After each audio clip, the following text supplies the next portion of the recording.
తీన్మార్ మల్లన్న చాలా సందర్భాల్లో మాట్లాడాడు, చాలామంది మీద మాట్లాడారు. ఎప్పుడు మేము చర్యలు తీసుకోలేదు, షోకాలు ఇచ్చాం, పిలిచాం, మాట్లాడాం. ఎప్పుడు తీసుకోవాల్సి వచ్చింది?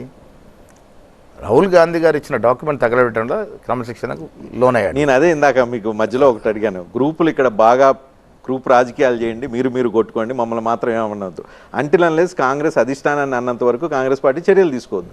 ఇక్కడ రాజగోపాల్ రెడ్డి తన ఆవేదన, తనకి ఇచ్చిన కమిట్మెంట్, తనకు జరిగిన మోసం, తన నియోజకవర్గానికి జరుగుతున్న అన్యాయం ఇయే ఎక్స్పోజ్ చేస్తున్నాడు. రాజగోపాల్ రెడ్డి లాగా ఇదే టీఆర్ఎస్ పార్టీలో ఒక రాజగోపాల్ రెడ్డి ఉండి అలా స్టేట్మెంట్ ఇస్తే పార్టీలో ఉండే అవకాశం ఉంటుందా? అది ప్రైవేట్ లిమిటెడ్, ఇది పబ్లిక్ లిమిటెడ్.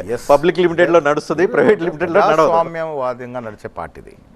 రాజయ్య గారిని అర్ధరాత్రి బర్తరఫ్ చేశారు. ఇంతవరకు తెలియదు ఎందుకు బర్తరఫ్ చేశారని. ఒక మాదిగ నాయకుడిని అర్ధరాత్రి సీఎంని బర్తరఫ్ చేసినటువంటి చరిత్ర టీఆర్ఎస్ది. మా పార్టీలో ఆ రకంగా ఉండదు. కలెక్టివ్ డెసిషన్ ఉంటుంది, అవకాశాలు ఇస్తాము, సర్దుకున్నటానికి కూడా అవకాశాలు ఇస్తాము, లాంగ్ రోప్ ఇస్తాము. లాంగ్ డెడ్ లైన్ దాటాకే చర్యలు ఉంటాయి.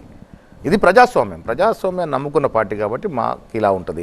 ఏ ఇతర పార్టీ అయినా, ఇలా ఎనీ రీజనల్ పార్టీ, ఇలా టీడీపీలో కానీ, ఇవాళ అంటే జగన్మోహన్ పార్టీలో కానీ, టీఆర్ఎస్లో కానీ ఇలాంటి స్కోప్ ఉంటుందో, ఇలాంటి స్వేచ్ఛ ఉంటుందో వాళ్ళకి.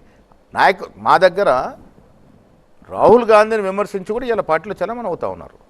సందర్భాన్ని బట్టి, అవసరాన్ని బట్టి మాట్లాడుకున్న స్వేచ్ఛ ఉంటుంది. ఇలా మేము పిఎస్లో మాట్లాడుకుంటాం, పిఎస్సీలో బాటంగా మాట్లాడుకుంటాం. మనకు స్వేచ్ఛను వ్యక్తపరచుకునే అవకాశం పిఎస్సీలో ఉంటుంది. అది బయటకు రావు. మాకు ఆ స్వేచ్ఛ ఉంది, మాట్లాడుకుంటాం.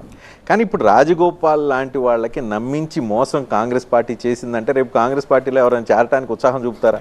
నమ్మించి మోసం కూడా కాదు, సమీకరణ వల్ల కొద్దిగా ఆలస్యం అవుతూ ఉంది. ఆ సర్దే ప్రక్రియ ఏఎస్లో నడుస్తూ ఉంది. సరే, ఆయన ఏదో కార్యకర్తలే ఆయన ఆవేదనని వెలుబుచ్చినాడు. ఓకే.